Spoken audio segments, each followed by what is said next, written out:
Le decía, discúlpeme su señoría. Ahí ustedes es cuando deben tomar una postura, porque a veces los jueces se sienten la autoridad y creen que te van a... Y me acuerdo que me dijo, no, es que eso ya... Y me le quedo viendo fijamente y le dije, no, su señoría, discúlpeme, pero yo estoy ejerciendo una defensa adecuada y técnica, y si mi representado no tuvo una buena defensa en la materia familiar, mi obligación como abogado defensor en materia penal es ejercer una adecuada defensa. Y si estoy detectando que la fiscalía fue omisa en relación a practicar ciertas diligencias y tomar en consideración ciertos pagos parciales que realizó mi defenso, y que por ende no está determinado de manera precisa y concisa el monto del daño a reparar, pues entonces no puedo quedarme callado. Le digo, a mayor abundamiento, a foja tal, obra el billete número tal, a foja tal, y empiezo a señalar todos y cada uno de los billetes de depósito. Y entonces ya cambió la actitud del juez, vi hasta su semblante y volteé a ver a la fiscalía y le pregunta, ¿estos billetes sobran en la carpeta? Y la fiscalía se pone nerviosa, me acuerdo, hasta era una mujer, empezó a titubear y se le quebraba la voz. Y empieza a querer argumentar otras cosas y le dice el juez, limítese a contestar lo que está refiriendo a la defensa. ¿Obran o no esos datos en la carpeta? Sí, su señoría. Cuando dijo sí, su señoría, yo ya sabía que me iban a decretar un auto de no vinculación a proceso. Y así fue. Una vez que solicitó la vinculación, volví a hacer referencia a esta cuestión, incluso hablé de que se estaba violentando el principio de objetividad, de imparcialidad, y que de cierta forma la fiscalía se estaba cargando hacia los intereses de la víctima ofendida, y finalmente se decreta un auto de no vinculación a proceso. Eso no quería decir que estaba extinguida la responsabilidad. Él tuvo que obviamente reparar el daño y finalmente le otorgaron el perdón, pero ya en la fiscalía, ¿sí? Finalmente yo le cumplí lo que le había prometido, es que no me lo vincularan a proceso, porque además si me lo hubiesen vinculado posiblemente se iba a quedar privado de la libertad, porque resulta que este sujeto tenía otra denuncia con antelación en el Estado de México, precisamente también por incumplimiento de obligaciones alimentarias. Entonces, aunque el delito no ameritaba prisión preventiva oficiosa, si yo fuese la fiscalía hubiese solicitado prisión preventiva justificada, ¿sí? Pero bueno, afortunadamente no hubo necesidad de discutir en relación a eso. Entonces, ¿qué más se instituye? Se instituye el principio de presunción de inocencia, como ya lo comentamos. El imputado se presume que es inocente hasta que no se demuestre lo contrario. Se elimina la figura de la persona de confianza.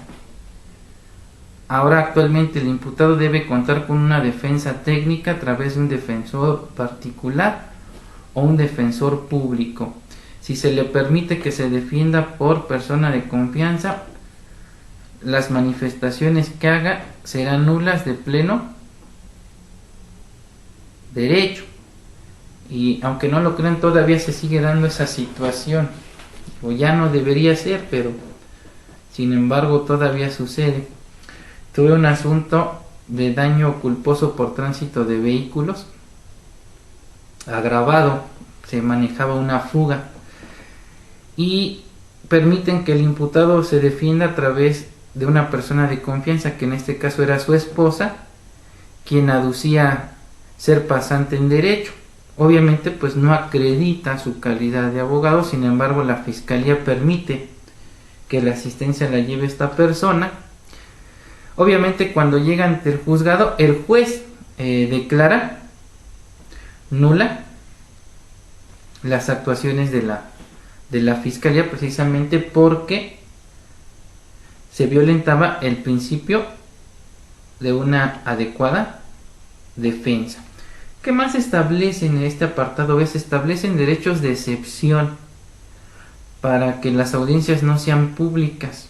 Por ejemplo, en el caso de delincuencia organizada por cuestiones de seguridad nacional, seguridad pública, protección de las víctimas, testigos y por supuesto de menores. Entonces ustedes saben que la regla general es que las audiencias en este sistema deben ser públicas, por lo que podrá ingresar cualquier persona, incluso los medios de comunicación. Pero cuando se trate de delitos relacionados con estas cuestiones que mencionamos, la audiencia tiene que ser a puerta cerrada, ¿sí? Se establece también que las actuaciones practicadas en la fase de investigación tendrán valor probatorio cuando no puedan ser reproducidas en juicio o exista riesgo para testigos, víctimas y se trate de delincuencia organizada. Entonces, actualmente tenemos varios sistemas de derecho, ya les había hablado de ello en derecho penal. El derecho penal del ciudadano, donde hay prerrogativas, hay presunción de inocencia, la carga de la prueba no la tengo yo, debido proceso, y derechos de excepción, donde prácticamente se le aniquilan, ¿verdad?, sus derechos humanos a estas personas que se consideran enemigos del Estado. ¿Quiénes son? La delincuencia organizada. Y entonces el propio texto constitucional me dice que va a haber prueba preconstituida, como en el viejo sistema, y que las diligencias que practique el Ministerio Público tendrán valor probatorio si existe riesgo para testigos, víctimas y se trate de delincuencia organizada. Esto es un derecho de excepción. Ahora sí, vamos con el apartado C. ¿Qué se establece en este apartado C? Los derechos de la víctima u ofendido. En el viejo sistema, acuérdense que la víctima o ofendido jugaba un papel secundario. Entonces, ahora se le da un papel más activo y se le otorgan ciertos derechos, como asegurar el resguardo de su identidad, a que se le dé asesoría jurídica, a solicitar la reparación del daño, a impugnar ante el juez de control las omisiones del Ministerio Público, a solicitar medidas cautelares y medidas de protección o providencias precautorias, como ya las habíamos explicado hace un momento, y se crea la figura de lo que se conoce como el acusador coadyuvante a través de la víctima o ofendido. ¿Qué quiere decir? Que el Ministerio Público, o más bien el asesor jurídico de la víctima o ofendido, puede presentar un escrito que se llama acusación coadyuvante, ¿sí? O sea, si no está conforme con la acusación que formuló el Ministerio Público porque tiene deficiencias, tiene errores de forma y de fondo, lo que va a hacer el asesor jurídico como representante de los intereses de la víctima o ofendido es presentar un escrito que se llama acusación coadyuvante y que va a tratar de corregir ahí todas las imprecisiones en las que incurrió el Ministerio Público. Por eso es que ya no juega un papel tan pasivo, más bien ya juega un papel activo, incluso puede ofertar sus propios medios de prueba. Y por ende pues se crea la figura del asesor jurídico, ¿sí? Bueno, esto es en cuanto al artículo 20 constitucional. Vamos ahora al artículo 21, ¿sí? Se modifica el párrafo primero y se establece entonces actualmente que la investigación del delito queda a cargo del Ministerio Público y la policía. Y obviamente esta va a estar bajo su cargo, mando y conducción. Se crea la figura de la acción penal privada. Hace rato Georgina hablaba de la carga de la prueba y me decía que esta quedaba a cargo de la víctima. Y digo, ojo, siempre y cuando se trate de la acción penal privada, porque también tenemos la acción penal pública. ¿Qué es esta acción penal privada? Ya habíamos hablado de ella hace 2 sesiones. Se dice que deja de subsistir entonces el monopolio del Ministerio Público respecto de la acción penal, por lo que actualmente la víctima o ofendido a través de su asesor jurídico puede acudir directamente ante el juez de control y solicitar la audiencia inicial. Obviamente tiene que aportar sus datos de prueba para sustentar la existencia del hecho y la probable intervención del sujeto activo. Pero además no va a ser en cualquier delito, decíamos, tienen que ser de querella. Sí. Y la pena máxima que no debe rebasar de 3 años. ¿Sí? Si no se dan estas condiciones, no opera la acción penal por particulares, entonces necesariamente tendrá que acudir ante el Ministerio Público. Y se modifica el párrafo 7º y se crean, ahora sí, lo que mencionaba Carlos, los criterios de oportunidad. Esta es una facultad que tiene el Ministerio Público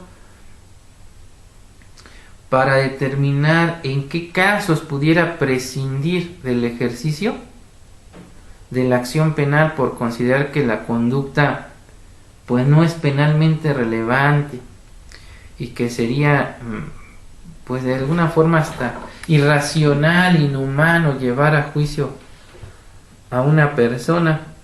Pero desgraciadamente esto se presta a la corrupción, muchachos. En lugar de que utilicen el criterio, lo ven como negocio los ministerios públicos, y si ven que hay la posibilidad, pues ya le dicen al abogado, pues puedo aplicar un criterio de oportunidad, pero pues tienes que entrarle con tanto, ¿no? Y vemos que conductas que son irrisorias y que no tendrían que llegar a juicio, pues sí lo llegan, ¿no? Hablábamos la sesión anterior del asunto que se robó Tomás, el señor que pusieron en libertad después de como 2 meses.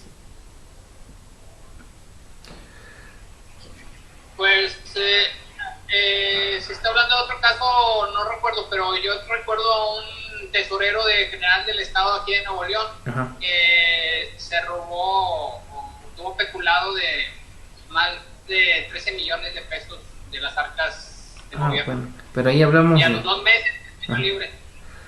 Bueno, ahí hablamos de otra situación, pero hubo un asunto de se robó 2 chocolates, ya me acordé, de un viejito. El señor mayor de edad. Ajá, que se robó 2 chocolates. Ahí obviamente el Ministerio Público debió haber aplicado los criterios de oportunidad. Y sabemos bien que empresas como Oxxo, 7-Eleven, Walmart, los representantes legales o apoderados legales tienen la instrucción de no otorgar el perdón bajo ninguna circunstancia, así sean 5 pesos los que hayan sido sustraídos. Y al no haber perdón, pues el Ministerio Público, entre comillas, se ve obligado a ejercitar la acción penal y solicitar la audiencia. Eso se pudo haber evitado, ¿verdad? Si se hubiesen aplicado los criterios de oportunidad. Finalmente, creo que se viralizó esta situación en redes sociales.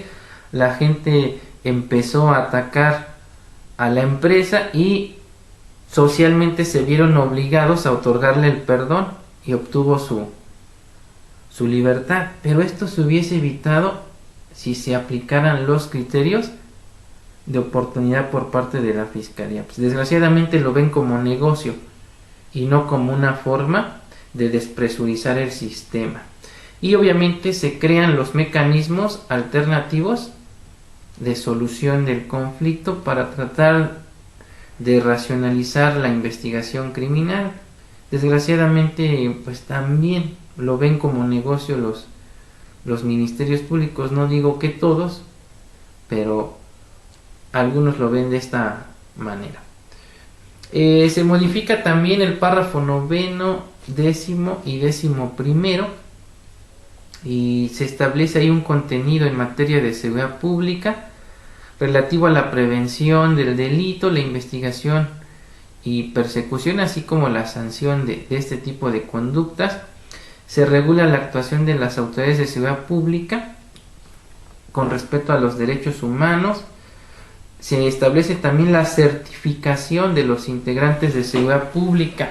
Por eso es que actualmente les están pidiendo por lo menos ya contar con la licenciatura.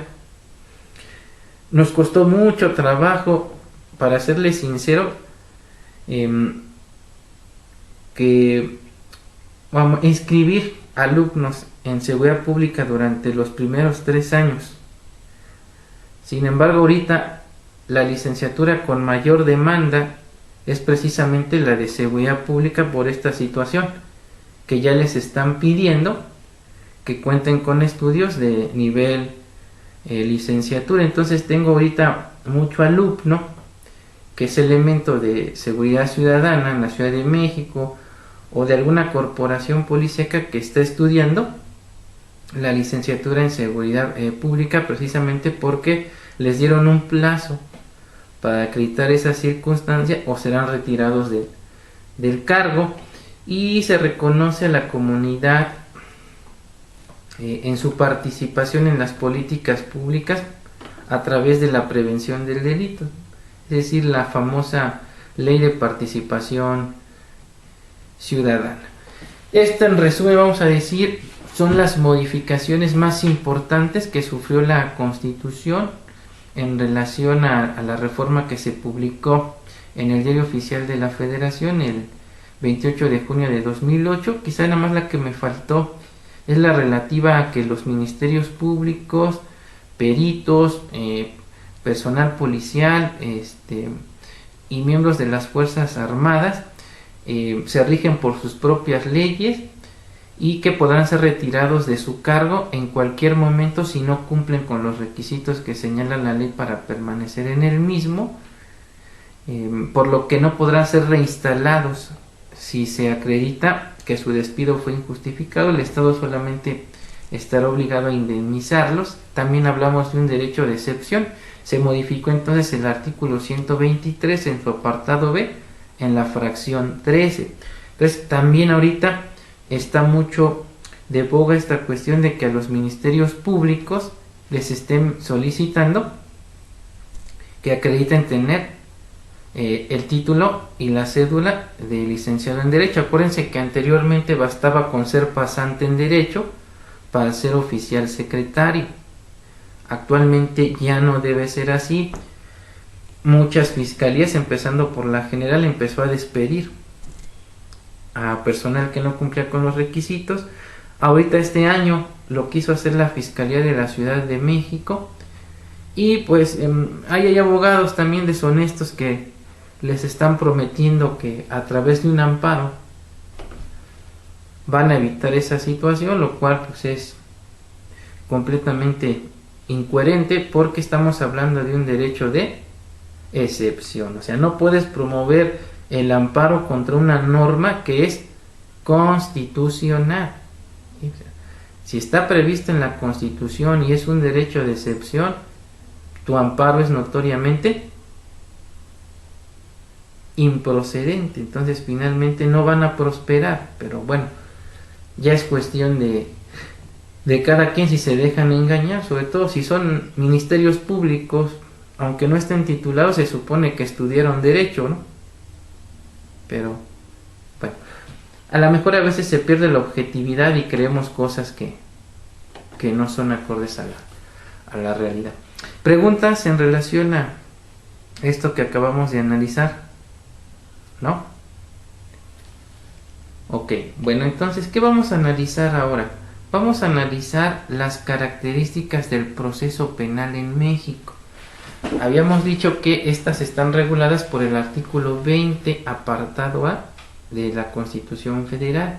Asimismo, fueron retomadas por el artículo 4 del Código Nacional de Procedimientos Penales, donde expresamente se establece que el proceso penal en México será acusatorio y oral, ¿sí? Se dice que es acusatorio en virtud de que quien tiene la carga para acreditar la culpabilidad del justiciable pues es la parte acusadora, es decir, la víctima o ofendido, así como el Ministerio Público.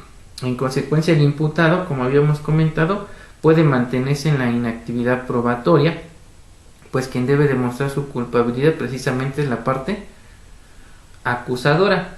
Ahora, se dice que el proceso penal es oral en razón de que todas y cada una de las de los planteamientos que realicen las partes deberá formularse de manera que verbal, ¿sí? Y obviamente deben argumentarse estas cuestiones en presencia del juez, quien debe resolver de inmediato. Ahora, algunas personas confunden la oralidad con un principio del proceso penal, lo cual pues, es erróneo, ya que la oralidad no es un principio, sino más bien es una característica, pues la misma implica que los procesos penales deben desenvolverse de forma verbal, es decir, a través de la palabra, abordándose así el tema que se ventila de tal forma que los jueces perciban las pruebas ofertadas por las partes esencialmente a través de la palabra. Por eso es que cuando se oferta una prueba pericial, una testimonial, le podemos formular un interrogatorio y un contrainterrogatorio. ¿Efecto de qué? De hacerle resaltar al órgano jurisdiccional que esa persona está mintiendo, ¿sí? Que se está contradiciendo. Entonces, a través del interrogatorio, contrainterrogatorio, el re y el re contrainterrogatorio, lo que voy a hacer es restarle credibilidad al perito, al testigo, y eso debe ser tomado en consideración por parte del órgano jurisdiccional al momento de emitir la sentencia. Entonces, lo que vamos a restarle credibilidad son a esos órganos de prueba. Ahora, en relación a los principios del proceso penal, si ya descartamos que la oralidad es un principio, entonces, ¿cuáles son los principios que deben prevalecer en el proceso penal acusatorio? Estos están regulados por el artículo 4 del Código Nacional de Procedimientos Penales y son los siguientes. Que recordemos, a veces el legislador también comete errores y, por ejemplo, también él habla del principio de publicidad, pero insistimos, de acuerdo a lo que señala el 20, es una característica, ¿sí? ¿Qué principios? Tenemos el principio de contradicción, tenemos el principio de concentración, tenemos el principio de continuidad y tenemos el principio de inmediación. En relación al principio de publicidad, que ya dijimos propiamente es una característica, implica, como ya se los había comentado, que las audiencias deben celebrarse de manera pública, por lo que puede ingresar cualquier persona, incluso los medios de comunicación, salvo las excepciones que establece la ley. Ahora, en relación al principio de contradicción, a través de lo que se permite es depurar la información que ambas partes incluyen dentro de su estrategia y en la elaboración de lo que se conoce como su teoría del caso, es decir, su verdad histórica. Y ello se da porque inmediatamente después de que se manifiesta alguna situación por una de las partes, los jueces le deben dar intervención a la parte contraria. ¿Para qué? Para que conteste, ¿no? O manifieste lo que a su derecho convenga, y entonces se dé este proceso de contradicción, es decir, las partes pueden conocer, controvertir o confrontar los medios de prueba de su parte contraria y por lo tanto ponerse a las peticiones y alegatos de su contraparte. ¿Se acuerdan cuando hablábamos de la discusión, por ejemplo, de la legalidad de la detención? Donde, por ejemplo, vamos a suponer, Miguel es la fiscalía y dice que el detenido lo fue bajo la hipótesis de la flagrancia prevista en el artículo 146, fracción segunda, inciso B. Pero no nos dice si es flagrancia por señalamiento o flagrancia indiciaria. Y la defensa, que esto más, se percata de esa situación y entonces le empieza a combatir con su contraargumento a la fiscalía. Le dice: su señoría, la fiscalía, no obstante de que es un órgano técnico, no me precisa bajo cuál de las dos hipótesis que prevé la fracción segunda inciso B del 146 encuadró a la perfección la detención de mi representado. Miguel como fiscal se pone nervioso y entonces es cuando Tomás aprovecha y dice: a mayor abundamiento, dicho dispositivo prevé lo que es la flagrancia por señalamiento, en donde necesariamente debe haber un señalamiento por parte de la víctima, ofendido, algún testigo, algún partícipe del hecho, pero además se debe encontrar en su poder el objeto, el instrumento del delito. Y la flagrancia indiciaria es cuando se cuenta con información suficiente para presumir fundadamente su participación en el hecho. Entonces, su señoría, solicito a la fiscalía me precise en cuál de las dos hipótesis encuadra la detención de mi representado. Entonces el juez le va a decir: a ver, conteste fiscalía. Si la fiscalía no sabe contestar, entonces Tomás deberá solicitar que se declare de ilegal la detención. Pues a esto se refiere el principio de contradicción, o sea, que se me dé la oportunidad de escuchar, pero además de qué, de controvertir o confrontar los argumentos de mi contrario. ¿Sí quedó claro, Andrés? Sí, profe. ¿Sí? Georgina. ¿Sí? Tomás. ¿Sí? Ok. Bueno, luego tengo el principio de concentración.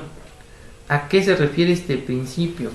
Implica que las audiencias en materia penal deben desarrollarse preferentemente en un mismo día o en días consecutivos hasta su conclusión, y solamente con carácter excepcional pudieran suspenderse.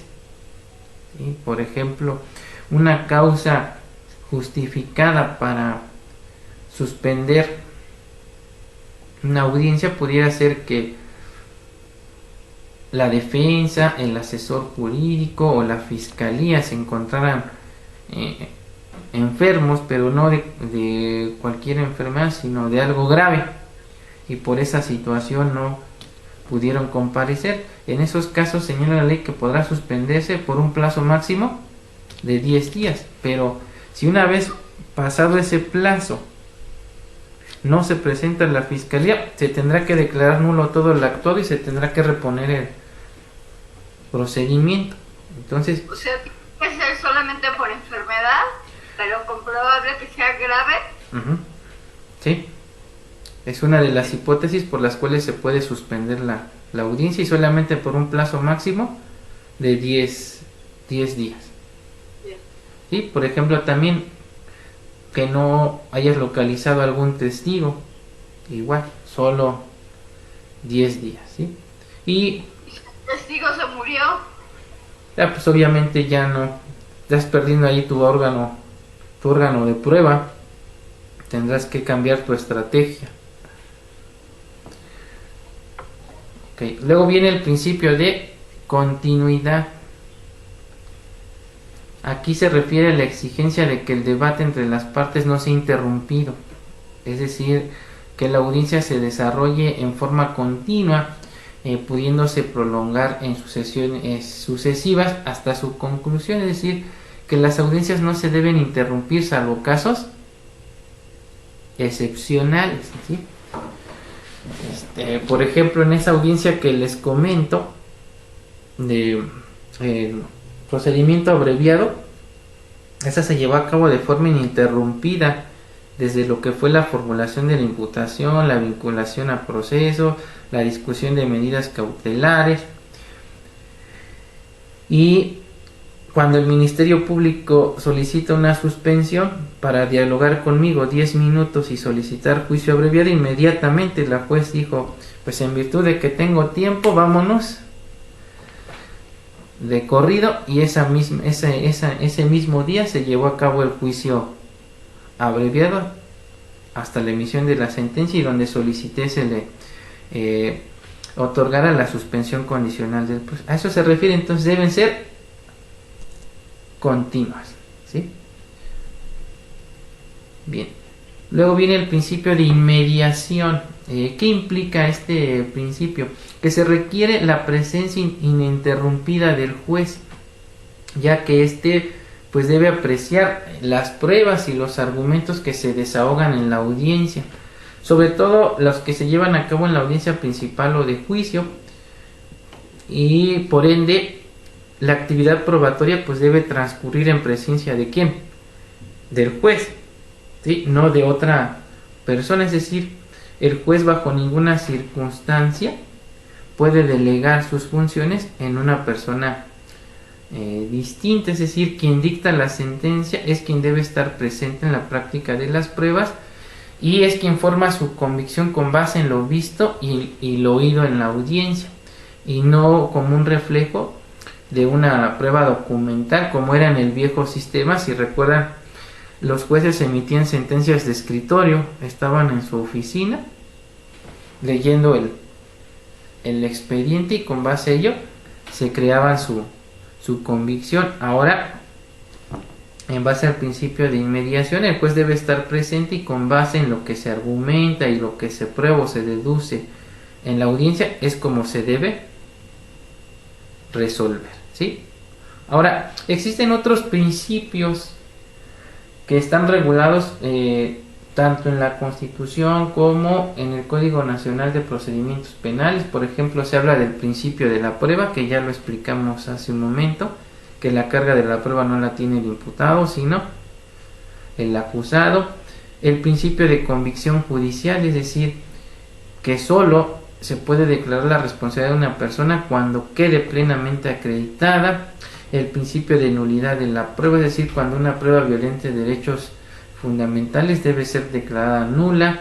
El principio de presunción de inocencia, el principio de no autoincriminación o aguardar silencio, el principio de adecuada defensa, el principio de prohibición de penas inusitadas o trascendentales, el principio de proporcionalidad de la pena. ¿Dónde están todos estos principios? Están inmersos en diversos artículos de la Constitución, no solamente en el artículo 20 constitucional.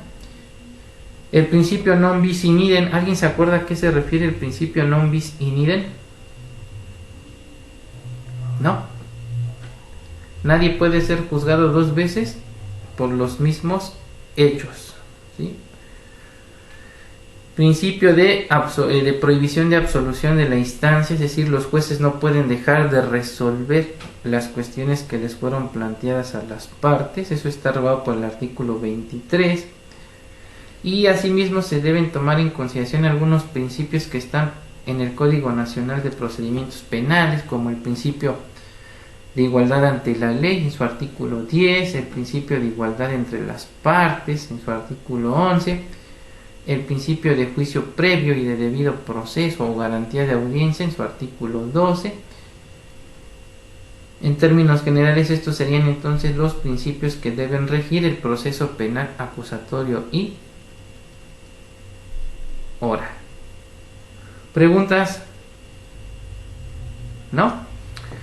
Bueno, con esto estaríamos entonces culminando la sesión de hoy. Estaríamos analizando ya la próxima clase las etapas del procedimiento penal de corte acusatorio y oral, por lo que tenemos que partir, ya lo saben, del artículo 211 del Código Nacional de Procedimientos Penales. Vamos a ver pues que en términos generales el código nos habla de la etapa de investigación, la etapa intermedia y la etapa de juicio. Acuérdense, cada una de esas etapas a su vez se divide en fases. La de investigación se divide en fase inicial y fase complementaria, la intermedia en lo que es la fase escrita y la fase oral, y finalmente la audiencia de juicio. Entonces estaremos viendo entonces qué es la etapa de investigación, qué es la noticia criminal, qué es una investigación con y sin detenido, qué es la flagrancia, qué es el caso urgente, cuándo procede citatorio, cuándo comparecencia, cuándo orden de aprehensión, etcétera, etcétera. Ya vamos a entrar ya más de lleno al desarrollo de la asignatura. Digamos, ya concluimos con las generalidades de lo que es el proceso penal, aunque ya de alguna manera ya los adentré con varios ejemplos, y ya hemos visto muchas cosas en teoría general del proceso. Ya vamos a entrar de lleno. Entonces no sé si tengan alguna duda, comentario. Doctor, ¿nos va a enviar más material como el anterior? Sí, pero ya sería la próxima semana, ya que empieza a desarrollar lo relativo a las etapas. ¿Ok? No, de nada. ¿Alguien más? ¿No? Bueno. Doctor, gracias. No, doctor, gracias. Ok, entonces nos vemos más tarde en la asignatura de oratoria. Cuídense. Gracias, profe. Bye. Gracias, profe. Hasta luego. Hasta luego.